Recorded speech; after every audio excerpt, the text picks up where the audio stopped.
Hello everyone, and welcome to this week's lecture. So this week we're talking about computer vision, chapter 25 in the artificial intelligence topic. So today we'll start with an introduction, outline, explaining how vision works and image formation. And then after that, once we learn how images are formed, we're going to talk about simple image features because that's how a neural network will learn to essentially to identify what specific image. Then we talk about classifying images, detecting objects in images. If we have time, we'll do the 3D world and the applications of computer vision. So vision is a perceptual channel that accepts a stimulus and records some representation of the world. Most agents that use vision use passive sensing, which means that you don't need to send out light to see. Now, opposite to passive sensing, there's also active sensing, which involves sending out a signal such as a radar or ultrasound and sensing a reflection back. So, for example, some agents that use active sensing include bats, for example, dolphins, some robots, if they use light and sound. So, to understand the perceptual channel, we must first study two things: the physical world to understand how our brain looks at an image, and statistical phenomena that occur in sensing, and then what is the perceptual process that should produce it. So, first thing is to define what is a feature. So, a feature is a number obtained by applying simple computations to an image. So, very useful information can be obtained directly from features. We've seen that in natural language processing, and we've seen that with other applications where we have embedding features and we can extract information directly from these features. So, for example, if we continue with the one-plus agent, we'd say he has 5 sensors, each of which extract a single bit of information. So these 5 bits essentially continuously coming are features, and they could be directly interpreted by whatever program we're using. Another example, many flying animals compute a simple features that gives a good estimate of time to contact with a nearby object.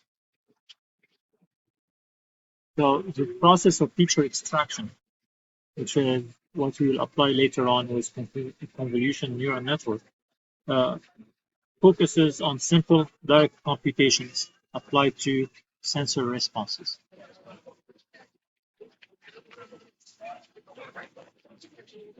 So the model-based approach to vision uses 2 kinds of models. So we have to break down the vision into 2 models essentially. First, we have an object model, which could be the kind of geometric model produced by computer.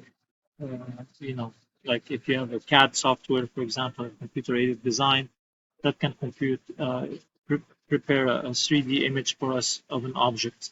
So that's called an object model. And then we have what's called the rendering model. So the rendering model describes the physical, geometrical, and statistical processes that produce the stimulus from the work. Okay, so while rendering models are sophisticated, the stimulus is usually not very clear. New objects. For example, sometimes you look at an object and when it's near you, it looks different than when it's far, for example. Okay. Without additional information, then we can't really tell if a given toy represents an actual toy or it's actually a true animal. So the 2 core problems then of computer vision are first, reconstruction. So an agent builds a model of the world from an image or a set of images. Okay, so you can think of self-driving cars, for example, that have all kinds of sensors that continuously provides them those images, and then we start to self-driving car has to uh, build a model of the world around the car, identifying things like pedestrian, traffic lights, stoplights, anything. And then the second step is recognition. That in this step, the agent then uh, can find distinctions among the objects it has identified in the image. Okay. So first is reconstruction. So to reconstruct an image of the world based on the input's features, and then recognize what's in that image. Finally, the next step for a self-driving car is to decide what to do once it's recognized everything. So if it's a pedestrian, you stop, or you avoid him. If it's a red light, you stop, and so on. So building a geometric model from images, this is the reconstruction part. Okay. Sometimes we need to build a map of the different textures on the surface. This is the reconstruction also. Now, attaching names to the objects that appear in an image, that becomes the recognition model, right? Because that's where we start giving tags to the different elements in the image.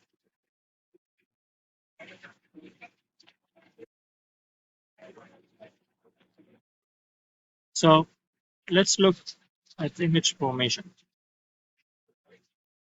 So imaging distorts the appearance of objects. So picture looking down a long straight set of railway tracks, and this picture is in your textbook. Look at it. Actually, it will look like the rails are converging.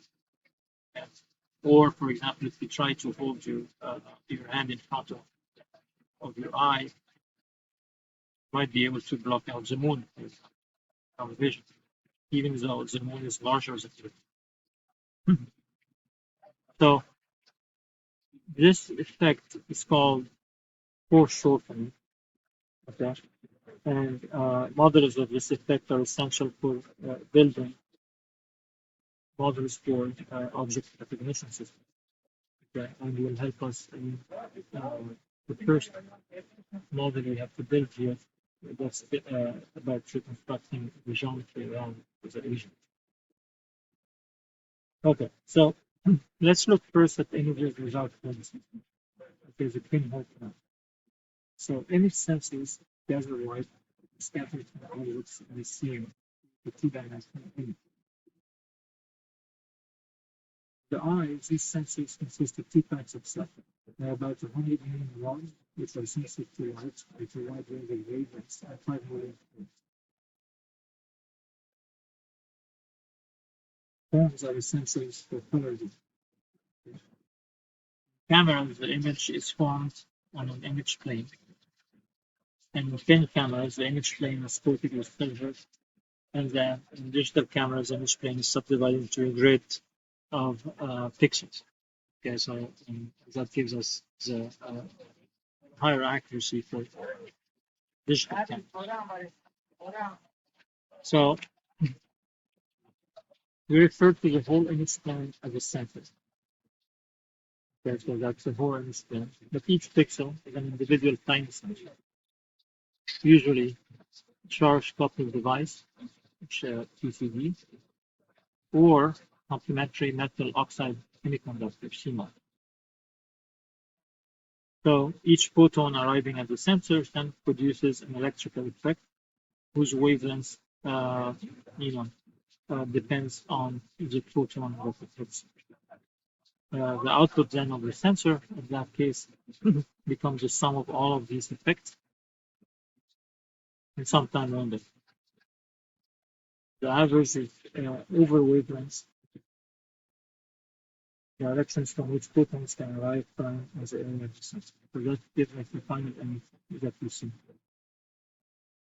Now, to see a focused image, we want to make sure that all the photons arriving at the given sensor come from approximately the same spot on the object that we're looking at. So the simplest way to get a focused image then of a stationary object is to use what's called a pinhole camera, which is just essentially a small hole at the front of a box and an image plane at the back of the box. Okay. So if the pinhole is small enough, that tiny hole, then each tiny sensor in the image plane will see only photons that come from about the same spot on the object. And the image is focused on that. Can form focused images of moving objects through the pinhole camera too, as long as the object moves only short distance in the sensor's time limit. Okay, otherwise, we get what's called motion blur. Okay, the object becomes defocused.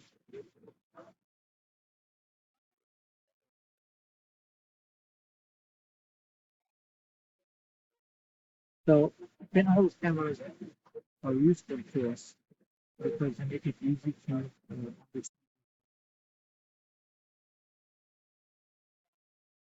there's essentially the foundation of what's the imaging device.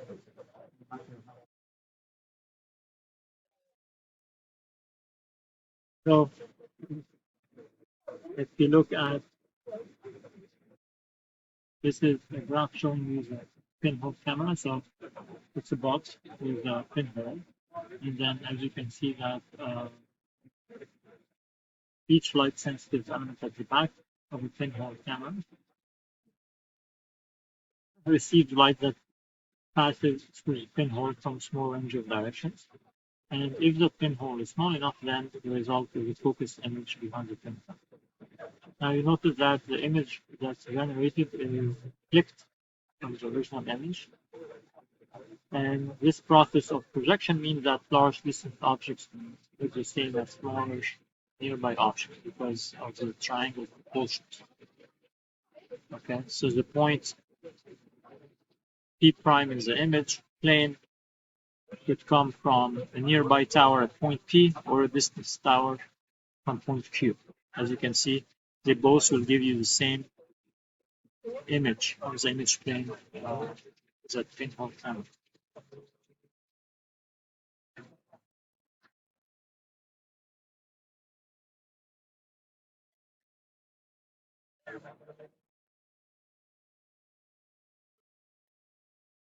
Now, pinhole cameras can focus light well, but because the pinhole is small,